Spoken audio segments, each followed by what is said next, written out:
I want to start by saying that he talked about the heart. So I believe that nurses and midwives are actually the heartbeat of any healthcare system. You have a weak heart, you have a weak body.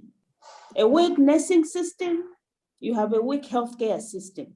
And it's because of the numbers. So we do provide majority of the care. Nurses stay 24 hours with a patient. And for me, actually, I prefer calling people not necessarily as patients, I would say persons, because most of them would actually be in the communities. They're just clients, they just need support in one way or the other. So person-centered healthcare, nurses and midwives are there 24 hours. And so if you want to help make a healthcare system strong, if you want this patient or person-centered health system to work, have adequate numbers of nurses and midwives. And it's not just about numbers, quality too. So the healthcare system is what we need to deal with here. We need to have right policies for numbers, advocating for education. Many times when you talk about, we don't have adequate nurses, we don't have adequate numbers of nurses or midwives, you see partners pushing for scholarships. But I do argue, you need good schools, good laboratories, you need good mentorship. And of course, at the end of the day, the nurses and midwives need to be well paid, they need to be well remunerated, looked after, because these nurses and midwives do overwork. They're also overwhelmed. So I want to finish by saying that, so at the end of the day, the quality of nurses and midwives that you have in any healthcare system is what will make that healthcare system active and vibrant. But I also want to point out here that we've faced challenges the last 2 decades, issues of attitude. So you have nurses and midwives that are well trained, but with very poor attitude.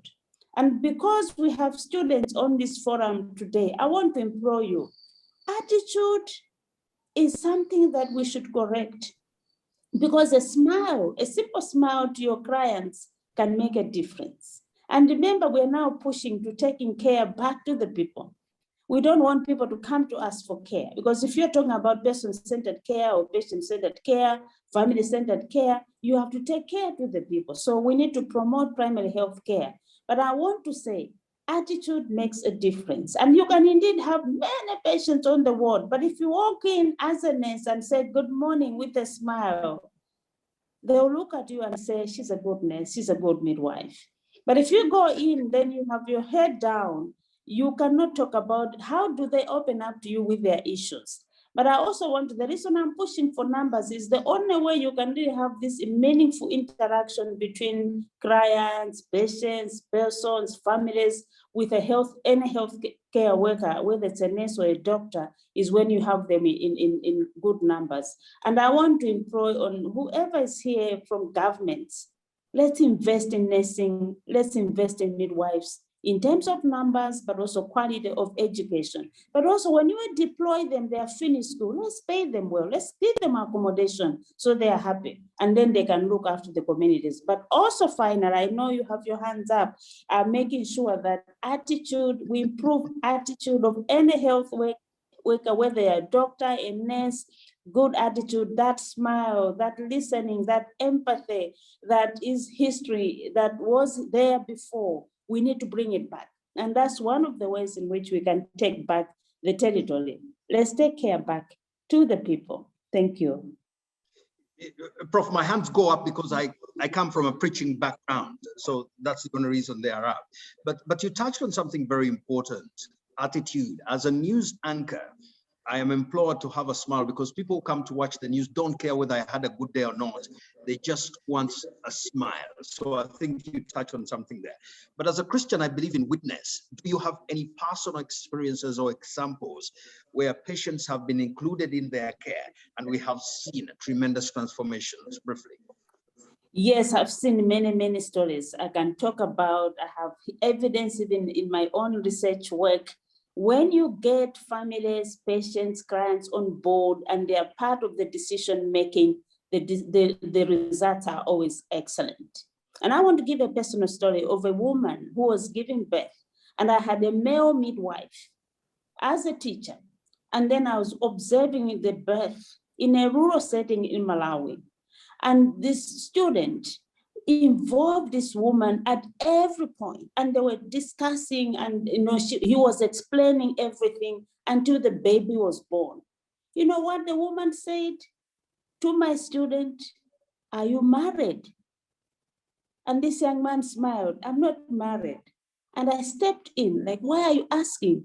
And this woman said, if I had a grown-up daughter, I would have given I would have given her to this young man to marry. Because he's been so good to me. He's involved me in everything. You know, it's 30 years ago, but I tell this story when I teach students. I mean, if they're giving you their own daughter to marry, you must have been a very good nurse. And this is a male nurse. So in other words, what I'm trying to say is that if you give it to the women, to the families, you talk to them, you give them information, you're empathetic, and you allow them to make decisions, the return is always good. And actually, I must say now as a leader, that actually we can save many resources, because I think even now, people have now decided to go to courts to challenge our care. We can save, from resources that would have been used for court cases, because we've just been there, we've allowed them to be part of the decision making. And I must also say that education has changed. 30 years ago, many of the people we dealt with never went to school. Today, they have been to school. They know their rights. So I think it's now time that we all wake up and ensure that families, individuals, women, men are part of what we do as partners, as part. And actually, you save a lot, because some of the things you should have been running around, they can actually do it. I think COVID-19 has shown us, everybody's taking temperatures. When we go into our institutions, at the gate, someone will be checking your temperature. Did you ever think 10 years ago, the guard would be checking your temperature? They are doing it now. We've taken them on board. So I think it can be done, and I think we should all push to make a difference in people's lives. I think when you are such a good nurse, a good doctor, and when you care for someone and they've been part of the decision making, you've been respectful, they never forget you. Actually, they'll be giving you a chicken because they want to appreciate what you've done. And it can be done. And for the young people that are listening to me, I want to say to you, the return is actually good. And you said you're a preacher, I'm also a preacher. Actually, I've always said to my students, some of the blessings that I have, I don't know. It could have been a poor woman in that village that I looked after when they lost their daughter. So they pray for you. And they say, bless her, Lord, and then you get blessed. So I think the return is huge. You may never see it, but I also think that our systems, our politicians, they should invest more in education for health workforce, so that we train them well. And when we have trained, educated them very well, they can provide this person or patient-centered or family-centered care and do it well. And it can happen in Africa, because people think this can only happen where you have everything. But I do believe myself, my experience now of nursing and midwifery, that it can be done. But I think we need to develop that cadre of health workforce that's passionate, that's dedicated to their work, but also not just, we don't want to be abusing individuals. I think the issue of remuneration, I still advocate, we can pay people better. I think they need to feel happy, they need to have a good school for their children, water, electricity in that rural setting, so they don't run away. Because if they run away from the rural area, they were a good nest, and we are losing in terms of output, in terms of even economies of scale, we are losing out if we don't do well on the workforce remuneration, and of course, making sure that they live in a very conducive environment. And I have a role to protect both patients and also nurses and doctors, because I do know that it's a companionship, it's a being together, working together, that can make a difference for the people we serve. Remember, this is a service. It's not about us, but at the end of the day, what legacy would each one of us have left for the people we serve in the health workforce? Thank you.